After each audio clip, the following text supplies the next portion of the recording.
You were telling us how you have 5 rescue animals? 5. I have 5 dogs in total, 4 of whom are rescues. That's a good ratio. Yeah. I'm a fan of that. Yeah, and the first of 5 was the one that was non-rescue. We ended up switching to completely rescue years ago. That's great. Yeah. But still animal people from the get-go. Definitely. We've always had dogs. We've had a few cats along the way, so lots of different animals in the mix. Great.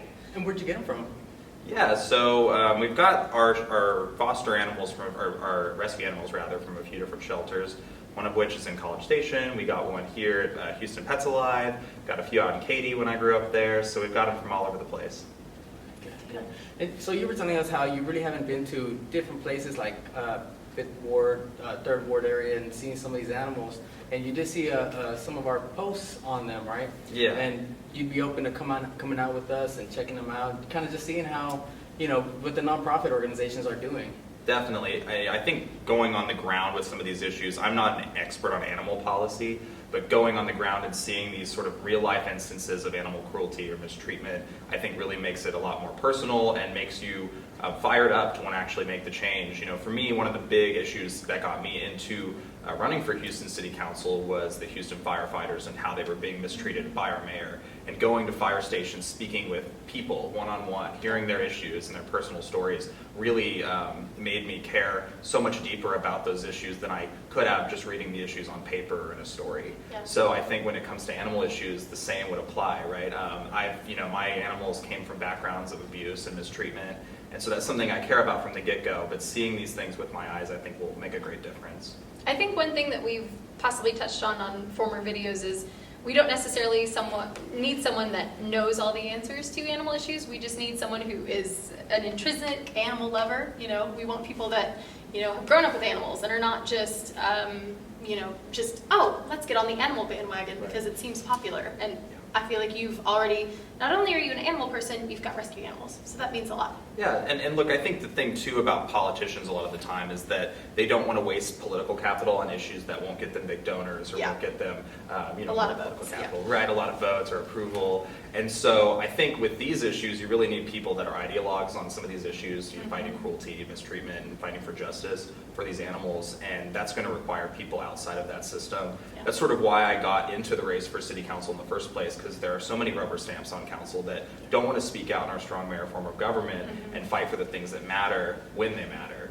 And so I think that if we want to see that change, we have to elect change-oriented candidates, people outside of the political process, up and down the ballot. Yeah, and people that are not so just status quo across the board, just are, this is how it has been, just have to keep on going on that track. You've got to have people that really want to go in and shake up how, where there's issues. Right. My platform focuses a lot on ethics reform and anti-corruption, and that ties right in, I think, to investigating some of these instances of mistreatment, some of the auditing that needs to be done in some of these organizations. And I think really being a watchdog for these issues is how it gets done. It doesn't get along, it get done just getting along to get along, and get your votes passed through.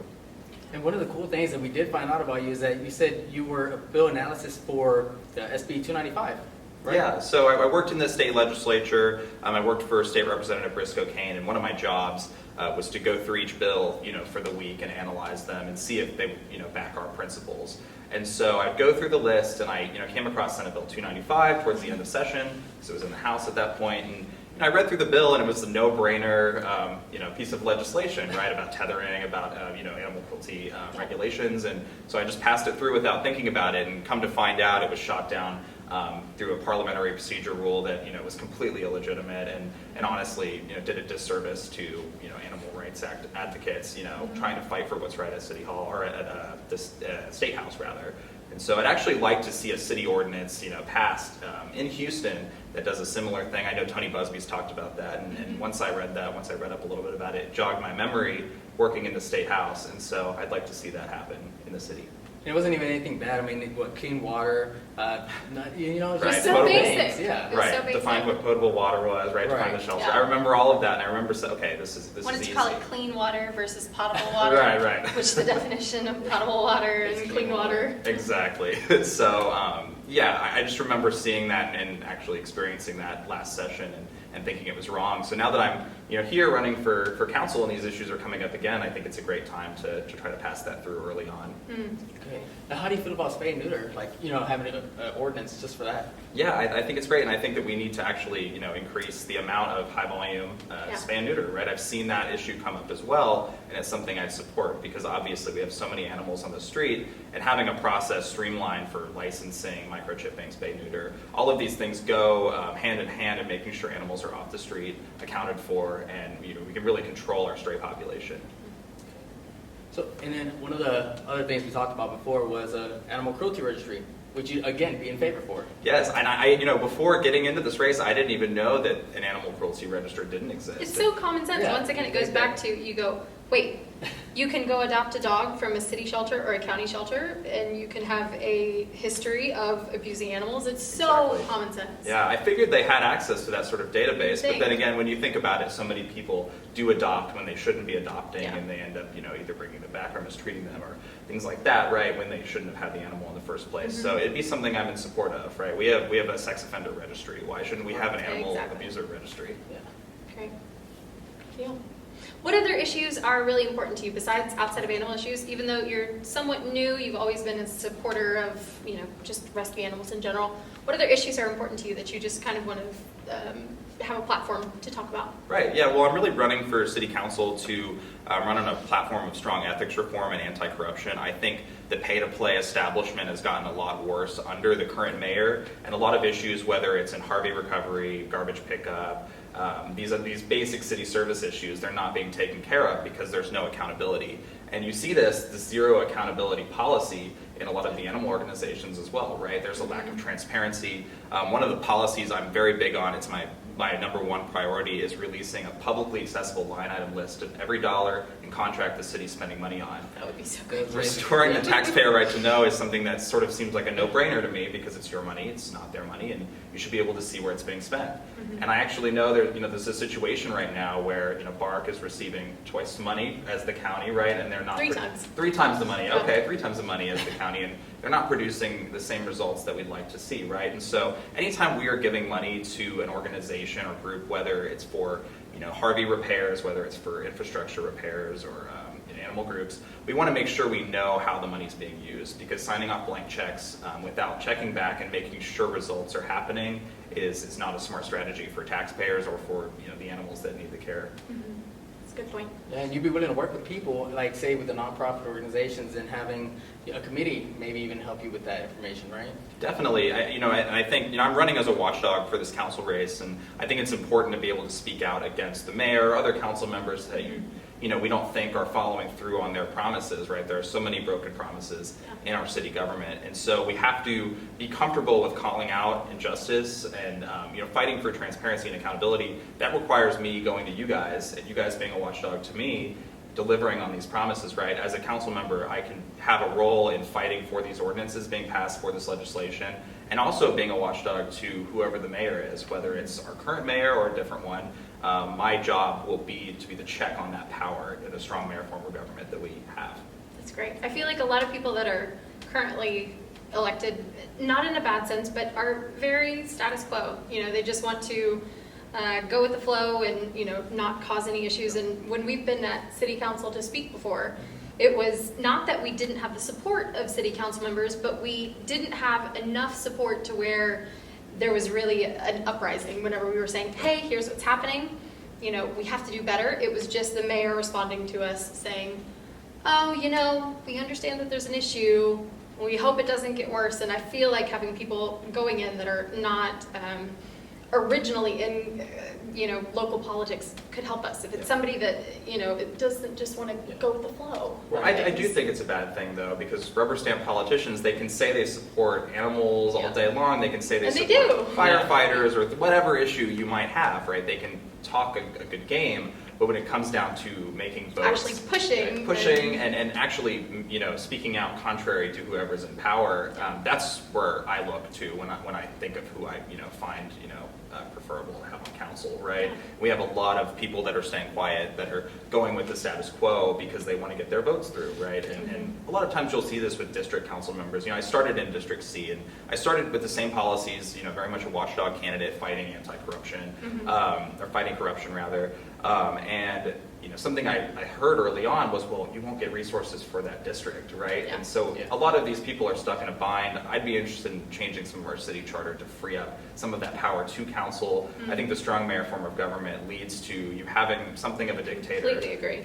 Yes, something of a dictator, right? And you aren't even able to meet on certain committees. So if you wanted to create a committee on animal issues, right, you might not even be able to meet. Unless the mayor. Unless the mayor Yeah. approves, right? And some haven't met in a year and a half. So if you didn't like your particular interest group, then you're not going to get anything through or have your voice heard. And that has so much to do with where the mayor may see that you don't have any real pull. Like if there's, 1,000 animal advocates in the city of Houston, which we believe the number's much higher, but I mean, it's hard to source that data. But the mayor doesn't care because it's like, how many, voters do we really have in the animal rescue community? Yeah. Well, you guys are speaking out too for so many pet owners, right? Yeah. They aren't part of the animal advocacy circle, But they care about animals. sympathize with the cause. And when you talk Yeah. about these issues, just like me, that's a no-brainer. Let's get that done, right? Yeah. And so where's the disconnect there between you guys going to council and actual action being done on the part of City Hall, right? And so that's why you do need those voices on council to sort of work with you guys and make sure that what's being said at council is delivered on. So another thing we haven't even touched on, you may not know this, right around the Harris County Animal Shelter, the entire area around there is actually BARC jurisdiction. So a Harris County Animal Shelter animal control officer could not leave the shelter. Like, let's say they're standing at the front shelter door and they see an animal across the street. They could not legally go grab that animal. They will have to have a volunteer go help the dog that they see in need. Would you be up for working on whether redrawing lines or changing that? I mean, what do you see the solution I think there? the county and the city need to work together so you don't fall into these weird, boundary traps, or everybody's sort of working towards the same goal in many ways. And so it seems like a no-brainer. This issue's also come up with a lot of veterans issues, with the county and the city not properly working together. And since we share so much of the land area and it makes sense to work together, I think that it's something that we should definitely pursue. You brought that up about flood issues as well, about bringing the county in front of the city and saying, hey, this is your area, where have you fallen short, what's going on? Exactly. Well, the way the money flows is from the feds to the city. We give it to the county to deliver on certain flood projects. And I think it's a real shame that we haven't brought the director up to speak at council at all, say, where are we at on these projects? But they want to be so united front, in a sense that, once again, this goes back to being able to call out, Right. Well, and then you have the flood czar that comes 2 years later and says we're no better off for the next storm. If we have another hurricane, we are in deep trouble. Yeah. And we should look at the progress or the lack thereof that's been made in the past 2 years and say, okay, who's really benefiting from this? It's not the people of Houston. It's big contractors. And that's That what aren't powers. helping. Yes, and that's what powers our city hall. The political machines that run so much of our donation money. I've been told time and time again when I address certain issues that, well, you don't want to make that group mad. They're a donor. They're an interest group that you don't want to upset. And so I just decided from the get-go. I'm a young candidate. I'm somebody that's coming from outside of this process. I'm going to run bold and aggressively on issues that matter to me. And I'm open to being educated about issues that matter in the city, such as animal issues. And I've already had an emotional reaction to these issues that you guys are bringing up, and I want to help. And so I think that's really what we should be valuing on council, not people that are chasing political points or trying to advance their own standing at City Hall. That's great to hear. So, Good point. I don't know if you may know this, but one of the things we also brought up is the fact that Harris County allows regular people, just nonprofit organizations, to help run the pages, so volunteers to help run the pages, and BARC doesn't. They're allowed to run private groups. Right. Now, a group that I run for Harris County Animal Shelter, we went in and asked the director of BARC about 2 years ago, hey, can we help? Because, and we showed the stats of how the euthanasia rates dropped, and, this is the number of dogs we posted, this is the % we've saved. And I'm one of several groups. Yeah. And I don't represent them strictly, I just represent volunteers in general. Right. But the director of BARC said no. He was strongly against it. He said that we don't need your hands meddling in our business. But to me, as a citizen of Houston, it is my business. Right. You know, and just going in trying to help. Right, You know? that's the thing, you're trying to help. So often we hear that these organizations are spread thin, and there are people that want to help and get involved. And so I think turning people away is counterproductive in that regard. It was just a statement of like, oh no, we don't want to have to answer to these people as far as volunteers trying to help. Pretty much goes back to the transparency. Yeah, transparency. You've talked about open records request, which I've worked with on the county, and I know very little, but have run into issues with that. What issues have you run as far as trying to run open records request and get information from the city? Yeah, my first job when I was 16 years old was working for my father, who runs an investigative consulting company. So what we would do is investigate some of these clients that would come forward and say they'd been wronged by the city or the county or whatever entity throughout the state, and we would go make open records requests. And in Houston in particular, the legal department fights open records Tooth and nail. Yes. Yeah. It takes forever. They quote you exorbitant amounts of money to see anything. You can see that in our drainage fee, right? Yeah. Where only 50% of the drainage money is going to drainage projects. When you ask to see what that line item looks like, they'll quote you $2 million to look at it. See, we had a lady in Melinda, she tried to run a records request just to get information of what zip codes different strays were being picked up on, and she had to pay a huge amount of money for, like, I think it was 10 pages, Right. just to give her better information to be able to help more. Right. And that's designed to silence watchdogs and Yeah. make sure that people that are investigating don't stumble upon something that they could call out, right? And you'll find this time and time again, right? Government doesn't want to show their cards because so often the money is wasted or things are not being managed properly. Yeah. And so whether you're looking for emails or budget or whatever you're looking for, I'd really like to work with whoever the mayor is to make sure our legal department's much more transparent, because under Turner in particular, it's gotten bad. It's been bad for decades, though. It doesn't matter who it is. We really need to free up the public right to know in terms of information and access to it. That's great. Yeah. We love that policy of Right. just greater transparency across Right. the board. That's my big thing. And I think that, when it comes to city issues, this is something everybody can agree on, right? Ethics reform is something that matters to all of us, making sure that our dollars are being spent properly. I'm not afraid of using government funds for certain initiatives if I feel that the actual money is being used on the right projects, right? Or for the right results, to the right ends. You're not saying stop spending altogether. You're saying let's make sure we're spending efficiently. Exactly. Well, if we know what we're dealing with in these departments, if we're auditing properly and we see that there's an effective use of funds, sure, some of these initiatives need to be better funded. Some of these causes need to be better funded. There's a lack of resources. Yeah, the MD Shelter Project, there's a big spay and neuter day, and they get the, what would you say, the authorization of different council members to Right. do a project in their district, but they fundraise like there's no tomorrow. What was Yeah. it, 500 and something? Yeah, $503 the last time they did it, and they do this every 2 months, and It's amazing. yeah, If you like go, you've got to come with $40,000. us next time. Definitely. It is Yeah. the most unified thing Yeah. in rescue. I feel. Yeah, it really is, because great. they've got rescue groups that can't even, everybody comes together for these days. And I feel like if the city was to not just try to start something like that, but talk to the people that run this. Yeah. Mary Tipton with K9 Angels has built this from the ground up, and Miller, and Right. I mean, there's so many individuals that know how to do it and know how to do it efficiently and how to get volunteers involved.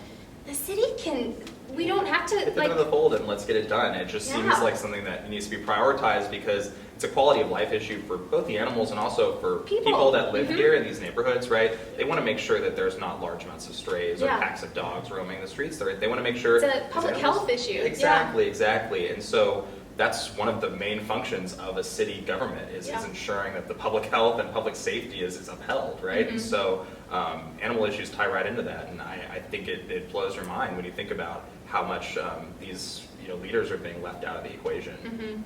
One issue we've run into in the past couple of years is BARC has cut funding or cut operations to their, Healthy Streets? Oh yeah. Healthy Streets program, which is like a spay and neuter program that BARC runs. They've cut the funding altogether for 3 months to focus on adoption events.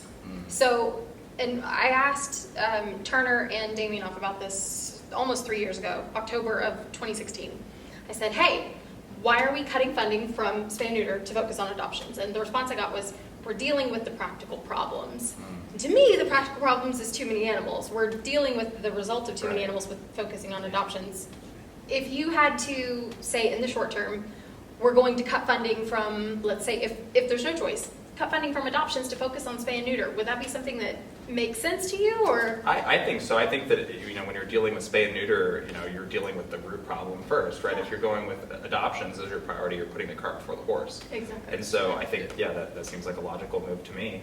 I think that, first of all, you don't have to even cut funding in these places if the money's being used properly, if there's full transparency in an organization like BARC. You can really see where we're going wrong and where we can make changes to ensure that nothing is cut. But I do agree that spay-neuter has to be a major priority of the effort, just from my observations of how I see the flow chart of issues happening. That's great. Yeah. So what about, in, how we touched on the cruelty registry, and getting harsher punishments for people who do commit these acts? So like, I don't know if you saw that, several of the people who recently were incarcerated for cruelty acts got off on a $100 bond from the judges. I mean, is that something we can... Definitely. There's actually a policy I've seen about creating an animal-related court at the county level, pushing for that, right? I think that's going to require With judges pressure. specific? Yeah, specific, that know the issues, that have a heart for animal issues and want to prosecute properly. And I think that that's definitely something I'd be in support of, right? I think no animal abuser should go, unpunished, right? It's a terrible thing. It's one of the most cruel acts you could do as a human is to hurt an animal. And so I would definitely agree. I think they have to have harsher punishments for some of these cruelty issues, and these issues shouldn't go undealt with. Yeah. And there's so many studies that show people oftentimes will start with an animal and it transfers to children or the elderly or, people in general. There's so many university studies that support that. So I feel like it's not even just...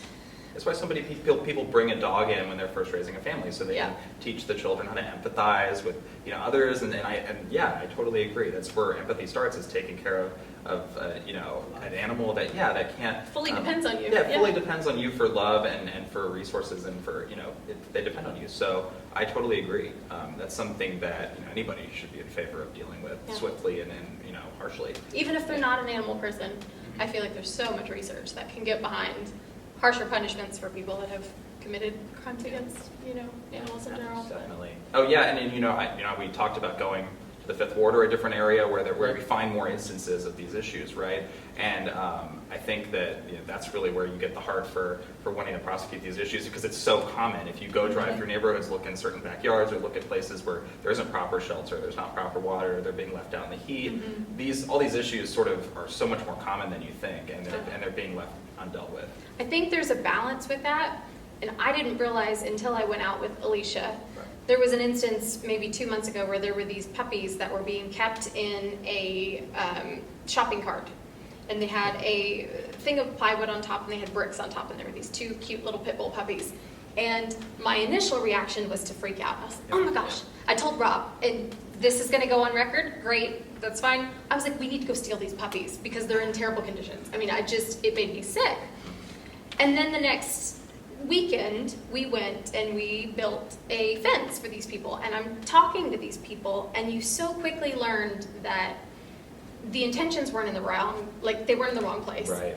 And it was so much, they have no resources. And you looked at where the people lived, and you looked at where the dog lived. And there was not much of a difference. And that sounds awful. Yeah. I think going into, and I would have never realized, the congruency between the animals' conditions and the people's conditions until I'd gone out with people that are really out there on the front lines. And I think that that's why we need cruelty judges that are specific on this, so they can differentiate between what's actual cruelty, where their intentions are, and where do we need to educate? Where can we help these people? Yeah. Where can we, bridge a gap that they're animal lovers, they just really do not have the right resources. Right. Well, you shouldn't punish people with a good heart for an education gap, or for a resource gap. And, that's part of the, what I've talked about too, is when we're dealing with trying to elevate the conditions for animals and people across the city, a lot of neighborhoods that are being left behind.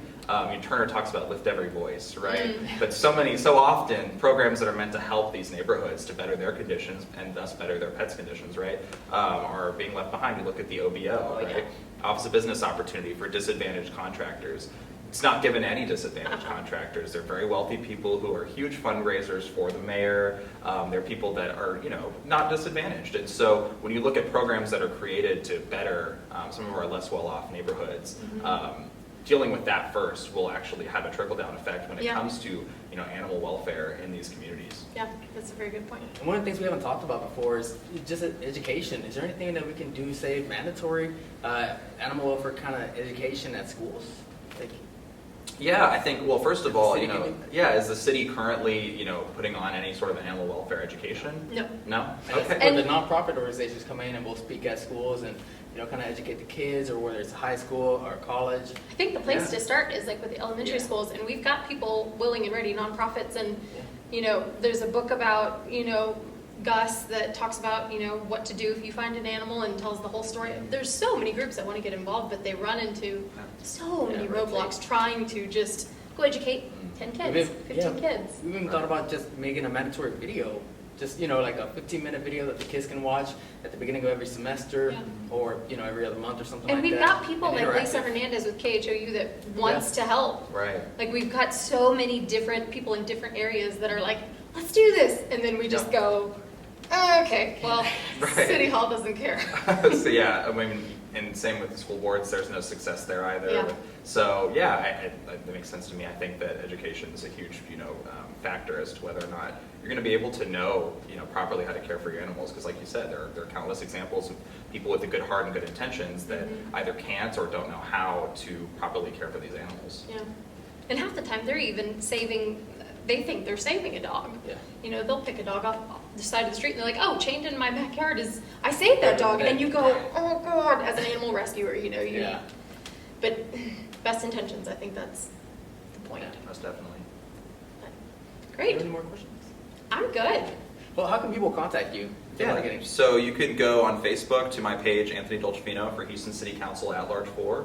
You can go to my website, anthonydolcefino.com. If you search that up on Facebook, you might know how to spell that a little better. Yeah. I'll put it in the link. Right, yeah. So that's the best way you can find out more about me and about my policies. Like I said, my campaign is very much driven by ethics reform and anti-corruption, but I want to talk about so many of these other issues, whether it's firefighters, enacting Prop B, helping ensure we're prepared for the next storm, dealing with veterans issues, animal welfare issues, streets, roads. All these things come together, and we don't have to walk and chew gum at the same time. If we are rolling up our sleeves and getting honest about where we're failing as a city, and how we can do better, be more transparent, be more advocates on these issues, I think we can get the job done. Right now, you have a situation where a lot of politicians are just paying lip service and aren't delivering, and so when that happens, we demand more and better at the polls. So I think that's going to happen this November. I definitely feel an atmosphere right now of people wanting change and people becoming so more great. knowledgeable. Yeah, it feels really good. People becoming more knowledgeable about city politics. There's such low turnout in these local elections. They're so important. Yeah, it's your daily life, right? Yeah. This is the most important level of government, in my opinion. So I think that it's just about telling your friends and neighbors, getting out there, and really working hard to make sure change happens this November, and status quo politicians are held to account. Great. So we've made another post about the at-large positions. At-large, I'll say this again, is a citywide position. So it really doesn't matter what district you're in. You're able to vote for him or any of the at-large positions. So keep that in mind when going to the polls.